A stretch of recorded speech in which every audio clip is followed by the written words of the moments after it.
Kita lanjut bahas spoiler Wudong Qiankun Season 5 episode 4. Oke lah, nggak usah cacicot banyak bacot, kita langsung masuk aja ke pembahasan.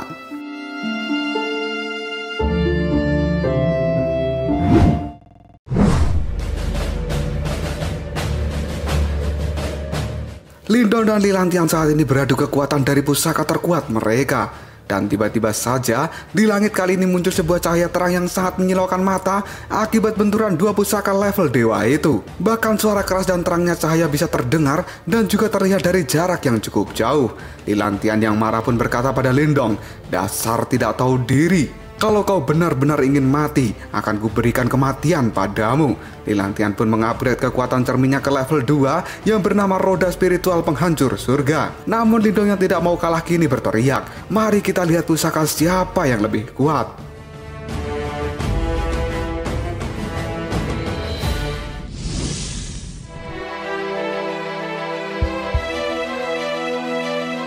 Dan akhirnya kedua pusaka itu masih bertahan satu sama lain. Lindong pun menatap Lilantian dengan senyum yang bengis. Dan Lilantian terlihat geram karena Lindong masih bisa mengimbangi kekuatannya. Meskipun level mereka pada saat ini telah berbeda. Tetua besar Lin Song pun panik melihat pertarungan dua pemuda terkuat klan Lin itu. Dan dia mengatakan bahwa pada saat ini semua orang dalam bahaya. Lilantian kemudian berteriak, "Matilah Lindong!" Dan Lindong pun menjawabnya, "Kita akhiri sekarang Lilantian." Yang pada akhirnya mereka pun memaksimalkan kekuatan besar dari pusaka masing-masing. Benturan dua pusaka dewa itu mengeluarkan aura yang cukup mengerikan. Dan keduanya masih belum menunjukkan siapa yang akan kalah.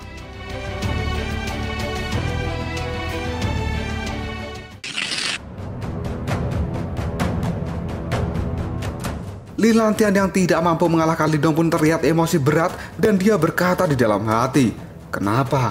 Kenapa? Kenapa?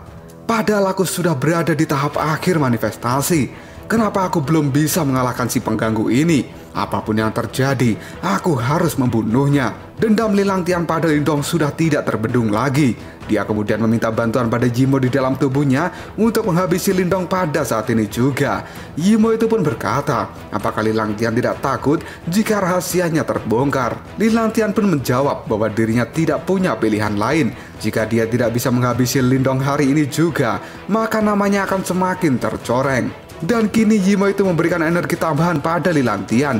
Dan dalam sekejap, kekuatan Yuan milik Lilantian pun melonjak dengan pesat. Wajahnya terlihat sangat bengis dan senyumnya mirip seperti iblis. Lilantian kemudian berkata, "Bersiaplah Lindong, hari ini aku akan menghancurkan dirimu." Lindong pun terlihat kaget dengan peningkatan kekuatan Lilantian yang tiba-tiba itu. Xiaodio kemudian menyuruh Lindong untuk berhati-hati karena Lilantian pada saat ini mengeluarkan energi yang mengerikan. Lilantian sambil menyerang dia berteriak, "Matilah!" Namun tiba-tiba saja ada teriakan keras, "Berhenti!"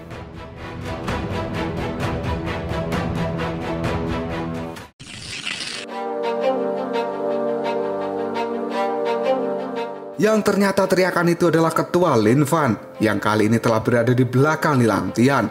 Ketua kemudian berkata, "Kalian para bocah, beraninya kalian berbuat tidak sopan dengan melakukan pertarungan di tanah terlarang ini." Wajah Tetua Lin Fan pun juga terlihat sangat marah. Lilantian yang melihat ketua pun kemudian memberikan salam. Namun di dalam hati Lilantian berkata, "Lagi-lagi Pak Tua ini mengganggu urusanku saja." Kemudian Lilantian berbicara pada ketua klan bahwa Lindong sudah berani membuat keributan di tempat ini dan kemudian menyerang seorang tetua. Menurut hukum yang berlaku, kesalahan Lindong itu pantas mendapatkan hukuman tertinggi. Dan Lilantian mengatakan jika dirinya hanya menjalankan tugas sebagai kapten penegak hukum saja. Namun Tetua Lin Fan tidak mau mendengar alasan dari satu orang saja. Dia pun kemudian bertanya pada Lindong, apakah itu benar? Ketua Lin Fan kemudian menyuruh Lindong untuk bercerita.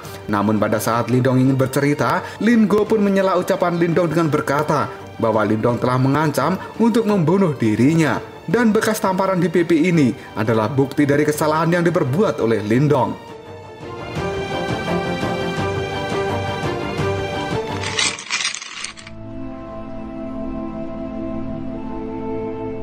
Tatapan mata Ketua Lin Fan pada Lindong pun menajam dan dia berkata, "Kalau kau memang melanggar hukum, aku akan menghukummu." Namun dengan santai Lindong berkata, "Hah? Bukannya sudah jelas bahwa dirinya baru saja menerima hadiah dari klan Lin. Namun untuk apa dia membuat kerusuhan di tempat ini, yang bahkan Lindong sendiri adalah seorang korban karena dia hampir saja terbunuh oleh jebakan yang telah diaktifkan oleh Lin Go. Jika ketua klan tidak percaya, maka dia boleh mengeceknya sendiri. Kata-kata Lindong itu membuat Lin Go menjadi panik. Dan pada akhirnya, untuk membuktikan bahwa Lindong tidak berbohong, Ketua Lin Fan kemudian menyuruh seseorang untuk melakukan pemeriksaan. Dan kini, Tetua Besar Lin Song mengatakan bahwa timnya telah melakukan pemeriksaan dan telah ditemukan bukti bahwa perkataan Lindong adalah benar. Perangkap baru saja diaktifkan.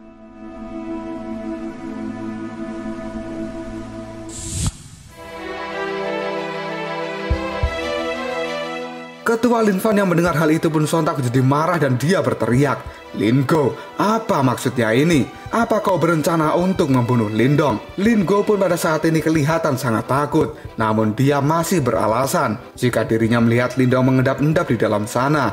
Jadi Lin Go berencana untuk menginterogasi Lindong setelah dia melumpuhkannya. Namun Lindong malah menolak dan melukai dirinya seperti saat ini. Lin Lantian kemudian maju dan dia membela hewan peliharaannya dengan mengatakan bahwa Lin Go memiliki hak untuk melaksanakan inspeksi. Dan juga sudah menjadi fakta kalau Lindong telah melukai salah satu tetua. Ketua Lin Fan hanya diam saja dan tidak menanggapi perkataan dari Lin Lantian itu. Dan kali ini Lindong pun mulai berbicara, "Kalau aku tidak melawan, kepalaku tentu sudah melayang.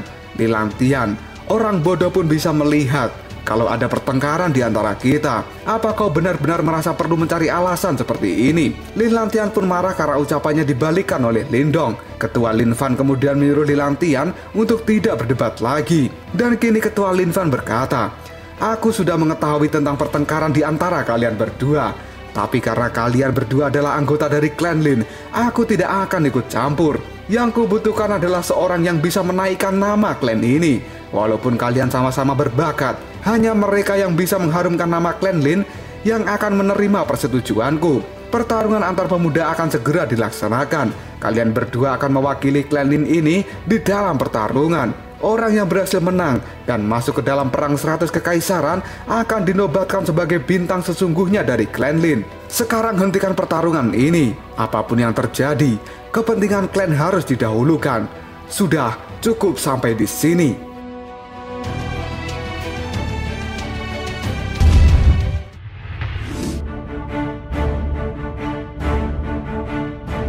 Cerita kemudian berpindah ke rumah keluarga Lindong di kota Qingyang. Kali ini Lindong sudah pulang ke rumahnya dan dia masih saja mengomel karena Lindong merasa bahwa Ketua Lin Fan hanya akan memihak pada yang lebih berguna. Jika sudah begini artinya Lindong harus berjuang keras supaya bisa menang di turnamen antar klan. Xiao Dia pun kemudian berkata, jika semua ketua klan memang seperti itu dan mau tidak mau Lindong harus bisa menjadi pemenang. Dan kini Lindong pun teringat dengan kata-kata dari Lin Lantian bahwa dia telah mengancam Lindong sebelumnya dan akan menyelesaikan urusannya dengan Lindong setelah turnamen pemuda selesai. Lindong pun kesal dengan ancaman itu karena Lin Lantian benar-benar sangat menyebalkan. Lindong pun berkata, jika dirinya ingin melindungi keluarga ini, maka dia juga harus menyingkirkan Lin Lantian. Dan kini tiba-tiba saja terdengar suara berkata, "Dong-er, kau sudah pulang rupanya." Lindong pun kemudian menoleh, yang ternyata itu adalah kakek, Cintan, dan juga ayahnya. Mereka pada saat ini senang melihat Lindong sudah pulang. Dan dengan cepat Cintan pun berlari kemudian memeluk Lindong dan dia berkata bahwa dirinya rindu sekali. Kakek Zentian pun mengatakan, jika mereka baru saja mendengar bahwa Lindong telah keluar dari ruang penyimpanan klan dan mereka baru saja akan pergi untuk menyambut kepulangan dari Lindong. Tapi Lindong sendiri malah sudah sampai di rumah ini. Kakek Zentian kemudian mulai serius dan dia bertanya, apakah Lindong baik-baik saja? Karena kakek mendengar bahwa Lindong kembali terlibat bentrok dengan Lin Lantian.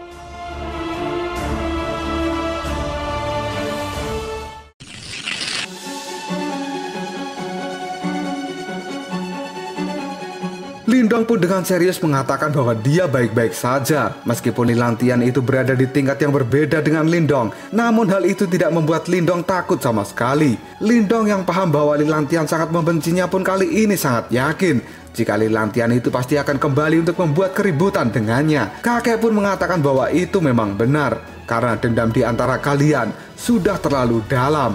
Kakek Sentian pun menyuruh Lindong untuk berhati-hati, dan Lindong berkata bahwa kakeknya tidak perlu khawatir karena Lindong juga tidak akan menunjukkan belas kasihan pada Lilantian. Lindong kemudian berjanji selama dirinya ada di tempat ini, dia tidak akan membiarkan seorang pun melukai keluarga ini. Apapun yang terjadi, Lindong tidak akan takut. Cintan pun memuji jika kakaknya itu memang yang paling hebat, dan kakek Lin Sentian pun tertawa. Dia bangga memiliki cucu seperti Lindong. Kemudian sang ayah, no comment lah.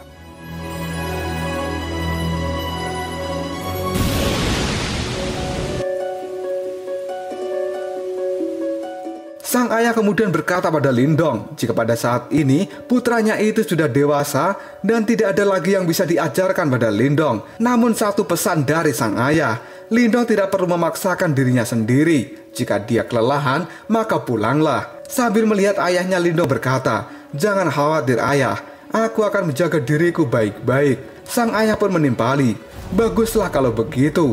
Dan tiba-tiba saja Cintan pun berbisik pada sang ayah untuk tidak melupakan janjinya. Sang ayah kemudian memanggil Lindong karena ada hal yang ingin dia bicarakan. Lindong yang penasaran kemudian bertanya, "Hal apa itu?"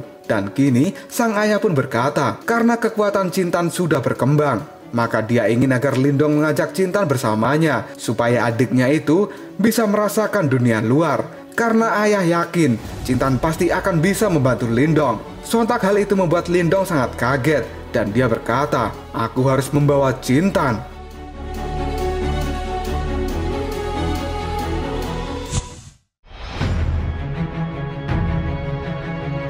Secara spontan Lindong berkata, "Ogah." Hal ini membuat Cintan sangat kaget dengan jawaban kakaknya itu.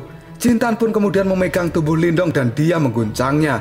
Dia pun memohon agar Cintan tetap diperbolehkan untuk ikut. Dan Cintan berjanji bahwa dia tidak akan menjadi beban. Namun kali ini Lindong malah berkata, "Cintan, dunia luar itu sangat berbahaya.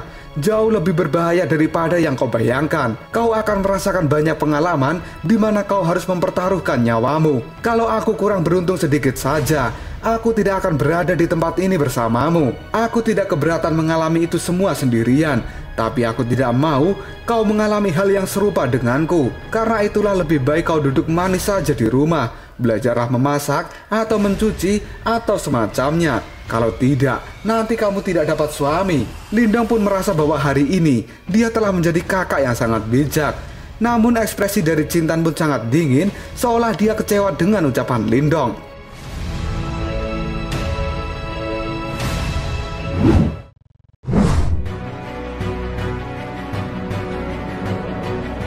Dan benar saja, tiba-tiba Cintan pun menangis dan berkata, "Kak Lindong, dasar kakak kepala babi. Aku tidak mau menjadi gadis yang cuma bisa memasak." Cintan pun berlari sambil menangis cukup keras karena dia kecewa dengan Lindong. Dan Lindong yang melihatnya pun sangat kaget karena dibilang kakak kepala babi. Karena ini pertama kalinya Lindong mendengar kata-kata itu dari Cintan. Kakek dan ayah pun hanya terdiam dan tidak berbuat apapun. Mereka merasa bahwa Lindong adalah pemuda yang kurang pergaulan, makanya tidak bisa memahami hati seorang wanita.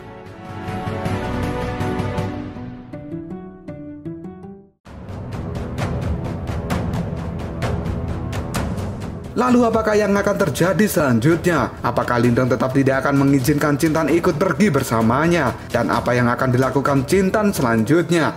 Jika kalian penasaran, tunggu aja jawabannya di next video. Koprol Sob.